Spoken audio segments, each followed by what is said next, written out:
the multiplied rigors of extreme cold. Of these death-white realms I formed an idea of my own, shadowy, like all the half-comprehended notions that float dim through children's brains, but strangely impressive. The words in these introductory pages connected themselves with the succeeding vignettes and gave significance to the rock standing up alone in a sea of billow and spray, to the broken boat stranded on a desolate coast, to the cold and ghastly moon glancing through bars of cloud at a wreck just sinking. I cannot tell what sentiment haunted the quiet, solitary churchyard with its inscribed headstone, its gate, its 2 trees, its low horizon, girdled by a broken wall, and its newly risen crescent, attesting the hour of eventide.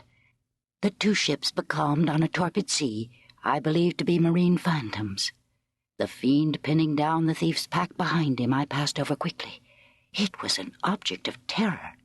So was the black horned thing seated aloof on a rock, surveying a distant crowd surrounding a gallows.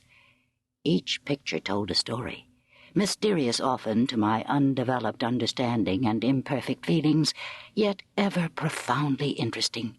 As interesting as the tales Bessie sometimes narrated on winter evenings when she chanced to be in good humor, and when, having brought her ironing table to the nursery hearth, she allowed us to sit about it, and while she got up Mrs. Reed's lace frills and crimped her nightcap borders, fed our eager attention with passages of love and adventure taken from old fairy tales and older ballads, or, as at a later period I discovered, from the pages of Pamela and Henry, Earl of Morland. With Buick on my knee I was then happy at least in my way. I feared nothing but interruption, and that came too soon. The breakfast-room door opened. "Boo! Madame Moop!" cried the voice of John Reed. Then he paused. He found the room apparently empty. "Where the dickens is she?" he continued.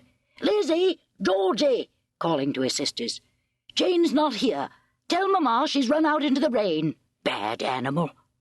It is well I drew the curtain, thought I, and I wished fervently he might not discover my hiding-place.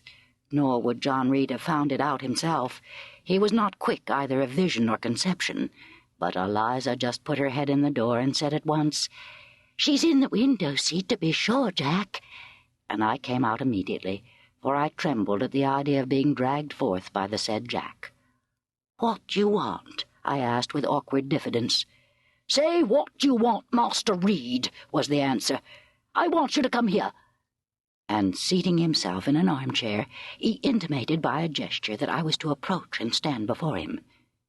John Reed was a schoolboy of 14 years old, 4 years older than I, for I was but 10, large and stout for his age, with a dingy and unwholesome skin, thick lineaments in a spacious visage, heavy limbs and large extremities. He gorged himself habitually at table, which made him bilious and gave him a dim and bleared eye and flabby cheeks. He ought now to have been at school, but his mamma had taken him home for a month or 2 on account of his delicate health. Mr. Miles, the master, affirmed that he would do very well if he had fewer cakes and sweetmeats sent him from home, but the mother's heart turned from an opinion so harsh and inclined rather to the more refined idea that John's sallowness was owing to over-application and perhaps to pining after home. John had not much affection for his mother and sisters, and an antipathy to me. He bullied and punished me, not 2 or 3 times in the week, nor once or twice in the day, but continually.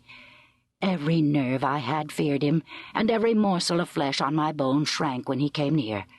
There were moments when I was bewildered by the terror he inspired, because I had no appeal whatever against either his menaces or his inflictions.